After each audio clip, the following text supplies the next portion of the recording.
ओम नमः सिद्धेभ्यः। ओम नमः सिद्धेभ्यः। ओम नमः सिद्धेभ्यः। ओम जय जय जय। नमोस्तु नमोस्तु नमोस्तु। नमो अर्यन्ताणं नमो सिद्धाणं नमो ऐरियाणं नमो वजायाणं नमो लोये सवसाणं। मंगलम भगवान वीरो मंगलम गौतमो गणी मंगलम कुंद कुंदारो जैन धर्मोस्तु मंगलम सर्वमंगलम मांगल्यम सर्वकल्याणकारकम प्रदानं सर्वधर्माणां जैनं जेतु शासनं जैनं जेतु शासनं जैनं जेतु शासनं। जमजस जम्मि देशे जैन विहाणेन जम्मिकालम्मि नादं जिनेन नियदं जम्बं वा मरणं वा तमतस्स तम्मि देशे तेन विहाणेन तम्मिकालम्मि कोशकदिवारेदुम् इंदु वात जिनिंदु वा। एवं जो निश्चेदो जानदिदवाणि सवपजाय सोस दिट्ठि शुद्धो जो संकदि सो को दिट्ठि। बोले जिनवाणी मात की जो बोले सुती मात की जो। टंकी भर गई थी के ऊपर।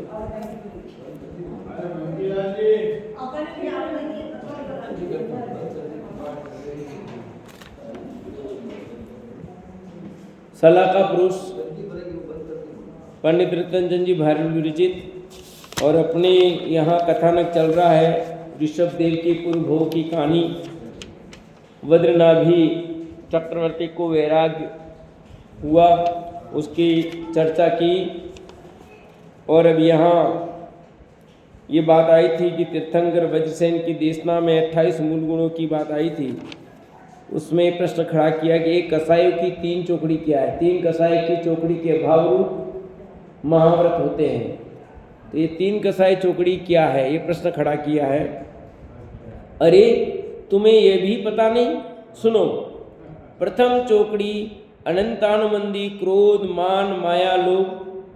द्वितीय चौकड़ी अप्रत्याख्यानावरण क्रोध मान माया लोभ तथा तृतीय चौकड़ी प्रत्याख्यानावरण क्रोध मान माया लोभ। एक चौथाई चौकड़ी भी है उसका नाम संजलन क्रोध मान माया लोभ। इस चौथी चौकड़ी के क्रोधादि का मंद उदय तो क्रमशः 7वें 8वें 9वें गुण स्थान तक रहता है तथा संजलन का सूक्ष्म लोभ तो 10वें गुण स्थान तक रहता है। ठीक है, तो कसाई चौकड़ी समझ गए। अनंतानुबंधी क्रोध मान माया लोभ, अप्रत्याख्यानावरण क्रोध मान माया लोभ, प्रत्याख्यानावरण क्रोध मान माया लोभ, संजलन क्रोध मान माया लोभ। 4 कसाई इसलिए चौकड़ी कहते हैं।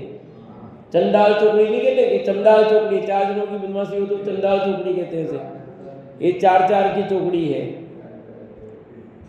और संजलन कसाई का उदय 7वें 8वें 9वें 10वें गुण स्थान में रहता है। तो अभी प्रश्न आ गया गुणस्थान। तो गुणस्थान क्या और कितने हैं? तो कहते हैं मोर योग के निमित्त से होने वाले आत्मा के परिणामों को गुणस्थान कहते हैं। ये समझना और याद भी करना पड़ेगा। और ये 14 होते हैं जो इस प्रकार है। मिथ्यात्, सासादन, मिश्र, अविरत सम्यक, देश विरत, परमत संयत, अप्रमत संयत, अपूर्वकरण, अनिवृत्तिकरण, सूक्ष्म सांप्राय, उपशांत कसाय, क्षीण कसाय, सहयोग केवली जिन, अयोग केवली जिन। सबको याद करा रखें, याद होंगे। तो गुण स्थान मतलब मोर योग के निमित्त से होने वाले आत्मा के परिणामों को क्या कहते हैं? गुण स्थान। 2 चीजें ली इसमें। कौन कौन सी चीज ली? मोर योग। काम कौन करता है? मोर योग। कसा और योग समझ लो। ठीक है। और ये 14 गुणस्थान ऐसे ही बनते उसके हिसाब से। अनंता सबसे पहला मिथ्यात्व गुणस्थान, दूसरा सासादन, तीसरा मिस, चौथा अविरत सम्यक, पांचवा देश विरत जिसको अणुव्रत होते हैं जिसमें, छठा प्रमत्त, सातवां अप्रमत्त, आठवां अपूर्वकरण, नौवां अनिवृत्तिकरण, 10वां सूक्ष्म संप्राय, 11वां उपशांत मोह, 12वां छील मोह, 13वां संयोग केवली जिन और 14वां अयोग केवली। इसके बाद 15वां नहीं होता। तो फिर क्या होता? 14वें के बाद में सिद्ध हो जाते हैं। ठीक है, सिद्ध भगवान के कौन सा गुण स्थान होता है?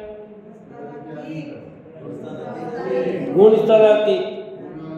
तो गुण स्थान संसार में होते हैं, मोक्ष में नहीं होते। आगे समझ में? गुण स्थान कहाँ पर है? संसार में। मोक्ष में कोई गुण स्थान नहीं होते। यह तो गुण स्थानों की संक्षिप्त जानकारी हुई। अब साधु प्रमेष्टि का स्वरूप एवं 28 मूल गुणों का स्वरूप जो शेष है उसे कृपया थोड़ा विस्तार से बताने की कृपा करें। ये सब आपको पूरे सलाका पुरुष कृतियों में हम अलग अलग विषयों पर चर्चा करेंगे। या पता से मैं दवाई दी, ये सब समझाएंगे। कहानी के साथ में बहुत सारे सिद्धांत यहाँ समझाए गए हैं, बहुत सारी विषय वस्तु समझाई गई है। हाँ सुनो, सच्चे साधु प्रमेष्टि के स्वरूप का निरूपण करते हुए आचार्य समुद्रपद लिखते हैं, विषयासा स्वातीतो निरारंभो अपरिग्रह ज्ञान ध्यान तपोरक्त तपस्वी स प्रशस्यते। जिनके विषयों की आशा समूल समाप्त हो गई है, जो हिंसोत्पादक आरंभ और परिग्रह से सर्वथा दूर रहते हैं, ज्ञान ध्यान व तप में लीन रहते हैं, निरंतर निज स्वभाव को साधते हैं, वे साधु प्रमेष्टि है। ये है साधु प्रमेष्टि का मूल स्वरूप। बाकी कुछ याद रहे न रहे, पर ये लक्षण समझ में आ गया तो आपको सब समझ में आ जाएगा। अब हमको व्यर्थ में उलझने की कहीं जरूरत ही नहीं है। कौन सच्चा है, कौन झूठा है, तो किस में चक्कर में पड़ा? ये स्वरूप है। ये स्वरूप जिसका है वो साधु है, ये स्वरूप जिसका नहीं है वो साधु नहीं है। पहली बात आई, विषयों की आशा समाप्त हो जानी चाहिए। 5 इंद्रिय के जो विषय भोग हैं उस संबंधी किसी प्रकार की कोई वांछा नहीं होती। स्पर्शन इंद्रिय, रसना इंद्रिय, घ्राण इंद्रिय, चक्षु इंद्रिय, कर्ण इंद्रिय और 5 इंद्रियों की 20 पर्याय और प्लस 7 और गिन लो, 27 के लो। ठीक है ना? ये 27 पर्याय जिसकी वांछा नहीं है भोगने की। इतना ही नहीं, फिर आगे की बात और है, जो हिंसोत्पादक आरंभ और परिग्रह से सर्वथा दूर रहते हैं। जितने भी आरंभ परिग्रह है उनसे वो दूर है। आरंभ भी नहीं और परिग्रह भी नहीं। आरंभ का काम न तो खुद करते हैं न कराते हैं, न परिग्रह खुद रखते हैं न दूसरों को परिग्रह रखने का उपदेश देते हैं। ठीक है, मुनिराज के पास परिग्रह नहीं होता। कमंडल, पीछी और ज्ञान के रूप में जिनवाणी, इनको छोड़कर बाकी कोई भी उपकरण नहीं। और क्या विशेषता उनकी? कि ज्ञान ध्यान व तप में लीन रहते हैं। उनका यही धंधा है, ज्ञान ध्यान और तप। ज्ञान करते हैं, ध्यान करते हैं और तप करते हैं और अपनी आत्मा में लीन रहते हैं।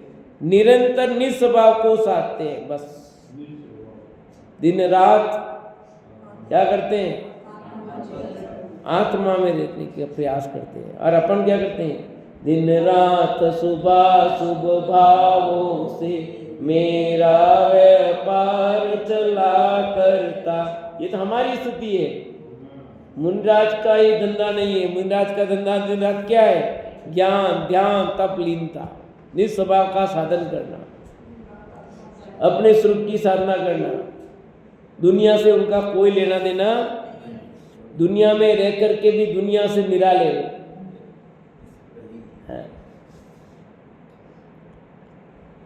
वे साधु प्रमेष्टि हैं। जो निस्वभाव को साधते वे क्या है? साधु प्रमेष्टि हैं। यहाँ हिंदी में पद्य में दिया है, विषयों की आशा नहीं जिनके साम्य भाव धन रखते हैं, निज पर के हित साधन में जो निस दिन तत्पर रहते हैं, स्वार्थ त्याग की कठिन तपस्या बिना खेद जो करते हैं, ऐसे ज्ञानी साधु जगत के दुख समूह को हरते हैं। कहाँ की लाइन है? मेरी भावना। ठीक है, कि विषयों की आशा नहीं जिनके, ये ऊपर की लाइन की पंक्ति आई है, समझ लो अनुवाद है। साम्य भाव रखते हैं। कौन सा धन है उनके पास? साम्य भाव। सब जीवों के प्रति समान भाव, किसी के प्रति राग नहीं और किसी के प्रति द्वेष नहीं। निज पर के हित साधन में जो निज दिन तत्पर रहते हैं, रात दिन किसमें तत्पर रहते हैं? निज पर के हित साधन में, आत्महित के साधन में, और उनके निमित्त से दूसरों का भी हित हो। स्वार्थ त्याग की कठिन तपस्या बिना खेद जो करते हैं, बिना किसी खेद के निरंतर जो तप करते हैं और स्वार्थ का त्याग करके, ऐसे ज्ञानी साधु जगत के दुख सम को हरते हैं। ऐसे जो साधु प्रमेष्टि हैं वो संसार के दुख का हरण करते हैं। साधु प्रमेष्टि के 28 मूल गुण होते हैं जो इस प्रकार हैं: पंच महाव्रत, पंच समिति, पंच इंद्रिय रोध, 6 आवश्यक सप्तगुण, अष्टविंशति बोध। ठीक है, तो यह पूरे 28 मूल गुण बता दिए। 5 महाव्रत, 5 समिति, 5 इंद्रिय विजय, 6 आवश्यक, 7 शेष गुण। ठीक है, 5 महाव्रत, 5 समिति, 5 इंद्रिय विजय, 6 आवश्यक, 7 शेष गुण, ये सब मिलाकर साधु प्रमेष्टि के 28 मूल गुण होते हैं। साधुओं के द्वारा इनका निरतिचार रूप से पालन होता है। क्या करते वे? निरतिचार। इसलिए साधु के मोबाइल नंबर याद करवाए थे आपको, फोन नंबर 555-767 कराए थे कि नहीं कराए थे? 67 5 5 5 5 महाव्रत, 5 समिति, 5 इंद्रिय विजय, 6 आवश्यक, 7 शेष गुण, 555-667 कराए थे? याद भी नहीं है। पूछते कई बार प्रतियोगिता में 555-667 किसके फोन नंबर है, तो आपको बताना पड़ेगा साधु प्रमेष्टि के। तो ये उपयोग लगाने की बात है सर। 5 महाव्रत के नाम सबको पता है ना? हिंसा, अनृत तस्करी, अब्रह्म परिग्रह, पाप, मन वच तन से त्याग करी, पंच महाव्रत थाप। क्या लिखा? हिंसा, झूठ, चोरी, कुशिल, परिग्रह, इन 5 पापों का मन वचन काय से त्याग करना, ये 5 महाव्रत है। अनंतानुबंधी, अप्रत्याख्यानवरण, प्रत्याख्यानवरण, क्रोध, मान, माया, लोभ, कसाय के अभाव पूर्वक मन वचन काय से हिंसादि 5 पापों का सर्वथा त्याग पंच महाव्रत है। पहली बात तो 3 कसाय चौकड़ी के अभाव की बात है।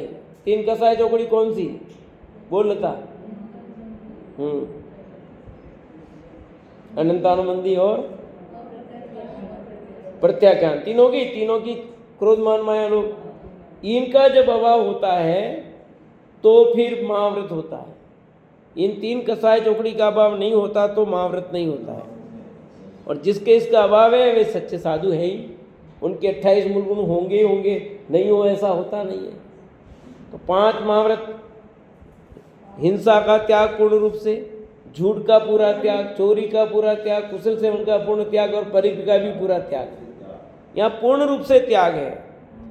त्रस और स्थावर दोनों का त्याग हिंसा में, जबकि अणुव्रत में ऐसा नहीं होता है। वहाँ एक देश त्याग होता है, यहाँ पूर्ण त्याग होता है। मिथ्यात्व, अनंतानुबंधी, अप्रत्याख्यानवन, प्रत्याख्यानवन, क्रोध, मान, माया, लोभ रूप कसाय के अभाव से उत्पन्न वीतराग परिणति महाव्रती मुनिराजों की भाव अहिंसा है एवं तत्पूर्वक त्रस स्थावर जीवों की विराधना नहीं होना द्रव्य अहिंसा है। ये दोनों प्रकार की अहिंसा ही साधु प्रमेश जी का अहिंसा महाव्रत नामक प्रथम मूल गुण है। अहिंसा महाव्रत सबसे पहला। तो देखो यहाँ दो प्रकार की बात आई, एक भाव अहिंसा और एक द्रव्य अहिंसा की। तो भाव अहिंसा क्या है इसमें? तो मिथ्यात, अनंतानुबंधी, अप्रत्याख्यान, प्रत्याख्यान, इन तीनों के क्रोध मान माया लोभ कसाय का अभाव, और साथ में वीतराग प्रणति जो उत्पन्न हुई वो, उसका नाम है भाव अहिंसा। यानी तीन कसाय चौकड़ी के अभाव रूप जो वितरागता उत्पन्न हुई उसका नाम है भाव अहिंसा। और सच्ची अहिंसा वही है, किसी जीव की रक्षा करना, ये तो द्रव्य हिंसा बात है। भाव अहिंसा नहीं है तो द्रव्य हिंसा तो बहुत मुश्किल होती है। तत्पूर्वक त्रस और स्थावर जीवों की विराधना नहीं होना।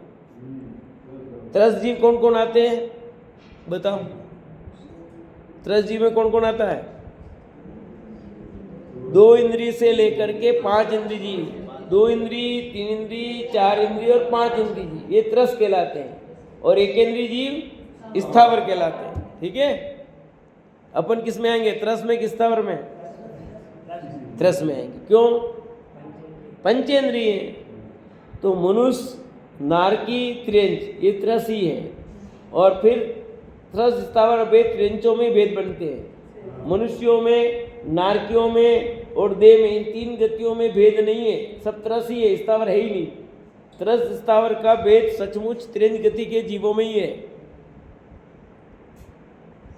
वहीं 2 है। संगी असंगी का भेद भी वही है। यहाँ 3 गति के सब संगी ही होते हैं। दोनों प्रकार की अहिंसा, कौन सी 2 प्रकार की अहिंसा? भाव अहिंसा और द्रव्य अहिंसा। साधु प्रमेष्टि की अहिंसा महाव्रत नामक प्रथम मूल गुण है। ये कितनी मुनिराज का जीवन कैसा अहिंसा में, सचमुच अहिंसा का पूर्ण पालन तो मुनिराज ही कर पाते हैं। गृहस्थ जीवन में तो अहिंसा का पालन पूरा होता ही नहीं है। बहुत करने पर भी अपन पूर्ण रूप से पालन नहीं कर सकते हैं। यद्यपि मुनिराज के भी कुछ हिंसा तो होती है, पर वो बहुत सूक्ष्म है समझो। गृहस्थ जीवन में तो आराम साराम होगा तो हिंसा होनी होनी है। मुनिराज वाहन का प्रयोग क्यों नहीं करते हैं? अपन गाड़ी चलाते कितना देख के चला सकते हैं बताओ? मर ही जाते कितना भी करो आप। जीवों की विराधना होती ही होती है। इसलिए मुनिराज वाहन का प्रयोग नहीं करते, पैदल चलते। पैदल चलोगे तो देख के चलोगे आप। पहले लोग बहुत पैदल चलते थे, वाहन कम थे तो एक्सीडेंट कम होते थे। आज वाहन बहुत बढ़ गए तो एक्सीडेंट बढ़ गए। कितने मुनिराज एक्सीडेंट में बेचारे पैदल चल रहे हैं पर पीछे से आकर के गाड़ी से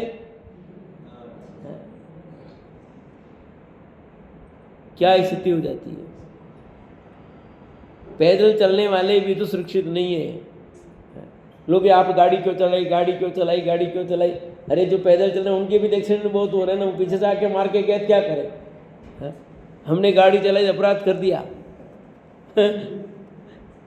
अरे भाई जो होना है वो होगा ही। घर में बैठे रहो तो घर में ही गिर जाओगे, लगना है तुम्हारे। नहीं गिरेंगे? बाथरूम में गए, पैर फिसल गया, लग गए, अब क्या करो? अब कुछ नहीं किया, बाथरूम में क्यों गए? अब अरे भैया डांटना ही डांटना है, किसी को कुछ करना नहीं है। ये विचार नहीं करते सुन करके, ये विचार नहीं करते कि भैया उनके ऐसा ही होना था, ये होने का योग्यता हुआ है। ये कोई विचार नहीं करता, बस सबको एक ही पड़ी है, गाड़ी क्यों चलाई, डांटना फटकारना है। विचार कोई नहीं करता है सबके। अरे भैया विचार करते ही नहीं ना। बहुत शांति से विचार करोगे तो कोई अपनी समस्या नहीं होगी। हमें तो करना ही है। प्रैक्टिकल जीवन में नहीं लाओगे तो क्या करोगे फिर? खाली जबान शब्दों से क्या होगा? शब्दों से कहने से कुछ नहीं होगा। एक्चुअल जीवन में अपनाना पड़ेगा अपने को। हाँ क्या?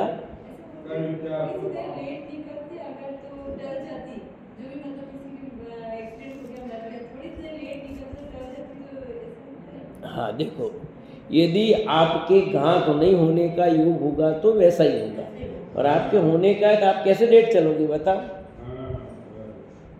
कैसे चलोगे आप? ऐसी घटना है, हम गुरु नानक स्कूल है अपना दिल्ली गेट पे, जैसे मैं निकला और एक पीछे से एक निकला और उसके ऊपर सीधा पेड़ गिर गया, हवा तूफान आई, हम निकल गए और जस्ट तो हम 1 मिनट लेट तो हमारे ऊपर गिर जाता और वो टेम्पो पूरा नीचे आ गया। तो अब उसके ऊपर ही गिरना था, तो अब वो घात 1 मिनट हम लेट होते हमारे पे गिर गया, पर आप लेट होते कैसे? आप पर नहीं गिरना, गिरना तो उस पर ही था ना जहाँ गिरना था, तो आप लेट कैसे लोगे? वो आप 15 मिनट लेट हो जाते तो आप ही बच कैसे जाते? आपका वो योग है, केवली भगवान ने ज्ञान में वो झलकी हुई घटना कभी गलत नहीं होती। श्री कृष्ण बैठे थे, बाण मारा और किसको लगा? श्री कृष्ण को। किसने मारा था? कृष्ण को बाण मारा नहीं था, लगा था। भाई का नाम क्या था? जरत कुमार, ठीक है। अरे जरत कुमार ने जानबूझ के मारा था? जरत कुमार को वाणी हुई थी, वो इसलिए गया था जरत कुमार के हाथों से बनेंगे श्री कृष्ण, तो वो बराबर बचाने की कोशिश की, पर भगवान की वाणी में कभी कोई गलत बात आया, समझे कि नहीं? ये हमारी कल्पना है कि ऐसा करेंगे तो ये हो जाता है, ऐसा करते कैसे? यदि होना होगा तो आप बात मानोगे नहीं। आपको कहा था मत जाना, फिर भी आप गए। क्यों गए? वो तुम्हारे होना था इसलिए। जब जो होना होता है, मैंने कहा तुम ये काम करो, देखो हो गया ना, मैंने कहा हो गया। अरे भैया वो होना था इसलिए हुआ है, तेरे कहने से नहीं हुआ है। मैंने कहा तुम जाओ जाओ जाओ तो हो जाएगा, जाओ तो सही, जाओ तो सही। देखो मैंने कहा तुम गए, हो गया तुम्हारा काम। वो होना था, हमारा कहना हुआ, तुम्हारा जाना हुआ, और तुम्हारा होना था इसलिए। नहीं तो मैं कहूँ तुम जाओ ही नहीं, ऐसा होता नहीं होता है। ये सब ऐसे ही है, इसलिए कोई टलना वलने की बात नहीं। ये सामान्य कथन है, ऐसा कहा जाता है। देखो ये इंजेक्शन लग जाता, ये बच जाता, इसके इंजेक्शन नहीं लगा तो बाहर की भाषा, व्यवहार की भाषा तो ऐसी चलेगी। देखो व्यवहार के कथन तो इस टाइप से चलेंगे जरा सा, परंतु अंदर में श्रद्धा में पक्का रखना कि ऐसा ही होना था तो कैसे बच सकता था। ठीक है, जैसे हमें सब लोग कहते हैं तुमको क्यों चलाई, वो एक व्यवहार की भाषा है। सब डांट रहे कर रहे हैं, उनकी वो बराबर अपनी जगह ठीक है और मैं अपनी जगह ठीक हूँ, समझे कि नहीं? जब मुझे लगना था तो मैं गाड़ी लेके कैसे नहीं जाता, ये बताओ, और किसने मना भी नहीं किया था। परंतु जो होना है उस जगह ही होगा, जहाँ होना है वहीं होगा, एक जरा भी इधर उधर नहीं हो सकता है। ये अपनी कल्पना, अपना भ्रम है, और अपने भ्रम को दूर करें सब ठीक हो जाएगा। तो ये यहाँ प्रथम अहिंसा महाव्रत की बात हुई। इसी प्रकार भाव सत्यादि महाव्रतों के संबंध में समझना चाहिए, जो इस प्रकार है। मिथ्यात्व एवं अनंतानुबंधी आदि 3 प्रकार की चारों कसाय के अभाव पूर्वक सत्य बोलने का परिणाम एवं सत्य बोलना तथा स्थूल व सूक्ष्म किसी भी प्रकार का झूठ नहीं बोलना सत्य महाव्रत है। ठीक है, इसमें भी ऐसे ही लगाना भाव और दोनों वाले, भाव अहिंसा महाव्रत और द्रव्य अहिंसा महाव्रत। ठीक है ना, जो 3 कसाय की चौकड़ी के अभाव रूप जो वितराग की शुद्धि की वृद्धि हुई है वो तो भाव सत्य महाव्रत है, और अब जो झूठ बोलने का भाव रंच मात्र भी नहीं है वो द्रव्य है। ऐसे सब में लगाते जाना। उपयुक्त मिथ्यात्व कसायों के अभाव पूर्वक स्थूल व सूक्ष्म किसी भी प्रकार की चोरी का परिणाम एवं चोरी की क्रियारूप परिणाम नहीं होना अचौर्य महाव्रत है। इस महाव्रत के धारक मुनिराज द्वारा बिना दिए अन्य वस्तु का ग्रहण करना तो वो दूर की बात है, जल और मिट्टी भी वे बिना दिए ग्रहण नहीं करते। जैसे ग्रस्त लोग लेते हैं जल और मिट्टी बिना दिए, मुनिराज वे भी ग्रहण नहीं करते। अब आपके मन में प्रश्न खड़ा हो रहा होगा कि मुनिराज तो जंगल में रहते हैं, अब जंगल जाएंगे पानी की जरूरत होगी कहाँ से लेंगे? तो बिना पूछे ले लिया ना, लिया कि नहीं लिया? मालिक कौन है उसका? कोई नहीं है ना, इसलिए मालिक जिसका है वहां पर वे ग्रहण नहीं करेंगे। मुनिराज जंगल में रह रहे हैं, वहाँ मिट्टी से हाथ धोए वो तो शुद्धि के लिए, तो वो सार्वजनिक है मिट्टी, प्राशुद्ध शुद्ध मिट्टी से प्रयोग करेंगे वे। समझ में आया कि नहीं? बिना चीज और कोई भी ग्रहण नहीं करते मुनिराज। जिसका मालिक जो कुछ भी होता है अपने को भी नहीं करना चाहिए, जिसका कोई मालिक हो। जल और मिट्टी भी जिसके मालिक हो उसको बिना पूछे ग्रहण नहीं करना चाहिए।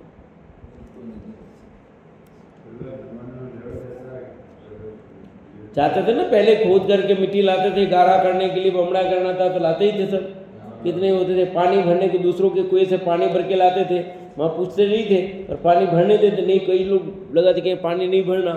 अकाल के समय बहुत स्थिति आती थी, हमने बहुत चीज़ें देखी है सारी। और जो लोग पानी भरने के लिए मना करते उनके कुएं सूख जाते थे। समझ में आएगी नहीं? ऐसा देखा गया है, जो पानी भरने देते थे बराबर उस काल में उनके कुएं भरे रहते थे, और जो लोग पानी भरना बंद कर देते थे उनके कुएं सूख जाते थे।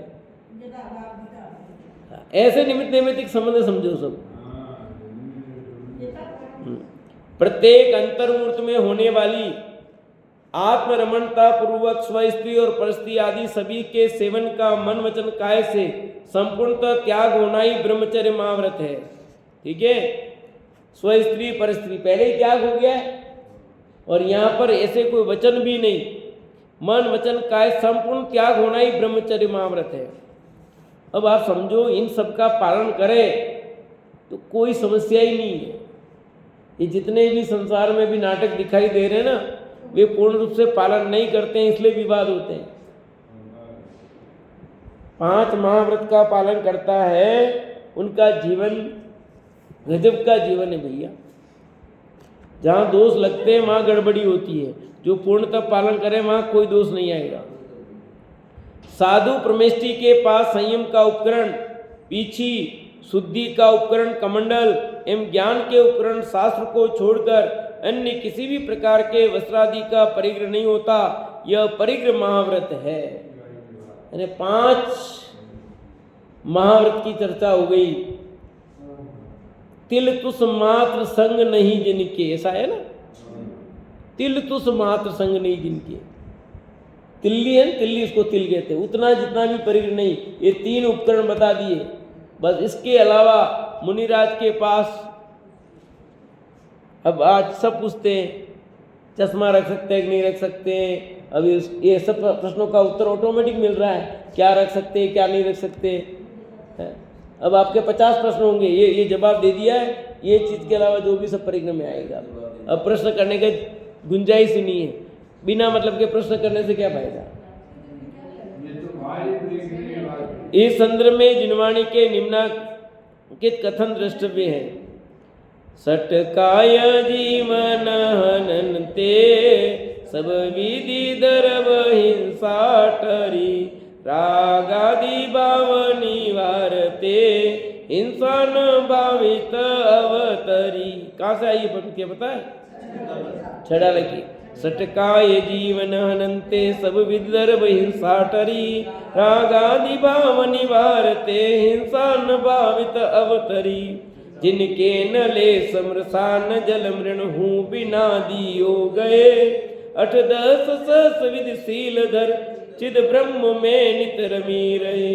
अंतर 14 भेद बाहिर संग 10 धाते टले प्रमाद तज चोकर मही लकी समिति ताते चले इरियाते चले। कौन सा है, कौन सी डाल है? 6वीं डाल। ठीक है, 5वीं डाल में 12 भावना और 6वीं डाल में मुनिराज के स्वरूप का वर्णन। तो ये सब बात 6 काय को जीवों का आनंद नहीं करते। कैसा जीवन है मुनिराज का, सब प्रकार की हिंसा टाल दे। ऊपर सब चर्चा आ गई है, वही है, इसका अर्थ विशेष करने की जरूरत नहीं है। 28,000 शीलों का पालन करते हैं। क्या लिखा? 8-10 सहस विद शील धर चिद ब्रह्म में नित रमी रहे। 18,000 शीलों की। और अंतर 14 बद भेद बाहरी संग 10 धाटे 24 प्रकार के परिग्रह का त्याग करते हैं। प्रमाद तजी जो कर मही लकी समिति रियाते चले। प्रमाद को छोड़ करके इरिया समिति से चलते हैं। अब बात करते हुए चलेंगे, इरिया समिति पलेगी। ये मुनिराज का जीवन देखो भैया, सचमुच स्वाधीन जीवन है। मुनिराज किसी के गुलाम नहीं है, पराधीन नहीं है, किसी के कहने से उनका कोई जीवन नहीं चलता। वे पूर्ण रूप से स्वतंत्र। ये 28 मूल गुण मुनिराज की स्वाधीनता के उद्घोषक हैं। एक एक गुण का जब विचार करता हूँ तो कैसा एकदम पूर्ण स्वाधीन, पराधीनता का कहीं काम नहीं रखा है।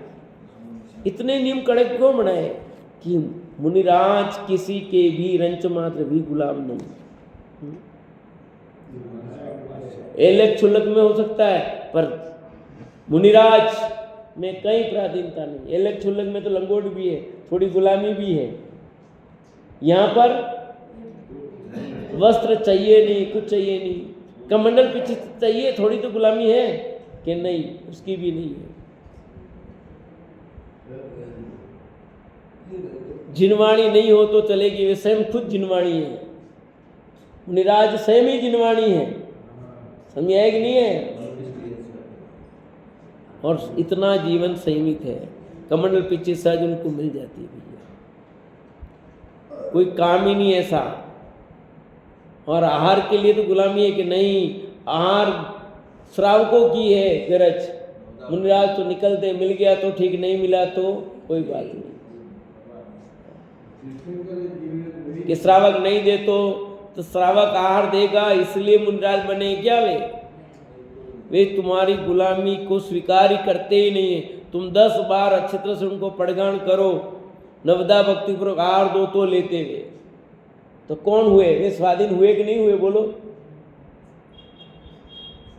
मुनिराज किसी के भी गुलाम नहीं है, अधीन नहीं है। उनके आना भी स्वतंत्रता, जाना भी उनकी स्वतंत्रता, जो भी उपदेश देना नहीं देना ये उनकी स्वतंत्रता है। टाइम से बंधे नहीं है, इतने बजकर इतने बजे ही प्रवचन करना है, कोई टाइम से नहीं बंधे। कितनी देर बोलना, बंधे हुए नहीं है, क्योंकि टाइम से बन जाएंगे चक्कर पड़ता है। 7 से 8 बजे प्रवचन, 8 से 9 प्रवचन, तो हर अंतर्मूर्ति में अंदर जाना है उनको, तो क्या बोलेंगे। इस प्रकार साधु प्रमेष्टि के पंच महाव्रत रूप 5 मूल गुण होते हैं तथा निम्नांकित 5 समितियां हैं। इरिया, भाषा, ऐष्णा, पुनिक्षेपण आदान, प्रतिष्ठापना युक्त क्रिया, 5 समिति विधान। छंद लाइने, इरिया, भाषा, ऐष्णा, पुनिक्षेपण आदान, प्रतिष्ठापना युक्त क्रिया, 5 समिति विधान।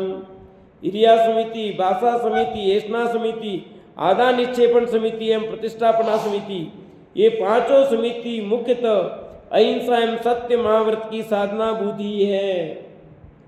मुनियों के किंचित राग होने से गमनादि क्रिया होती है। उन क्रियाओं में अति आसक्तता के अभाव से प्रमाद रूप प्रवृत्ति नहीं होती। किसके?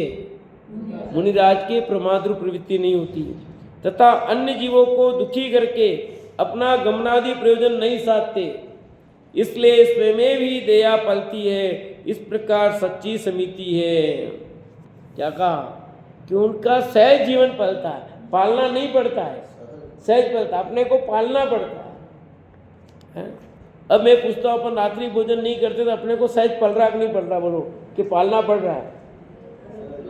अब आपकी शूटिंग वो होगी, अपने को भूख लगती है? बोलो कभी। आपने शाम को खाना नहीं भी मिला तो आप रात को भूख लगेगी भी? क्यों? अपने दिमाग में ही नहीं, अपने करना नहीं, कभी विकल्प ही नहीं आता। कोई खा रहा है तो भी तकलीफ नहीं, सामने का तो भी अपने को कुछ नहीं होता। लोग चिढ़ाते होंगे, थोड़े चिढ़ाए तो भी कोई फर्क नहीं पड़ता। क्यों? सहज हो गया, अपना दिमाग को फर्क नहीं पड़ता है। ऐसे मुनि आप लगा सकते हो, मुनिराज का भी जीवन सहज ऐसे हो जाता है। यदि दिमाग में विकल्प हो, जिसका खाया नहीं, आज खाया नहीं, खाया तो आपके दिमाग में घूमेगा। जिस दिन आपने एकासन किया, समझो एक टाइम में, फिर शाम का कोई वो होता है क्या? और जिस दिन 2 टाइम खाना है, उस दिन 10 लक्षण में अपन एक टाइम ही गिनते हैं या उपवास करते हैं, तो अपने को कोई विकल्प नहीं आता है। और रोज रूटीन में अपन 2 टाइम खाना खाते हैं।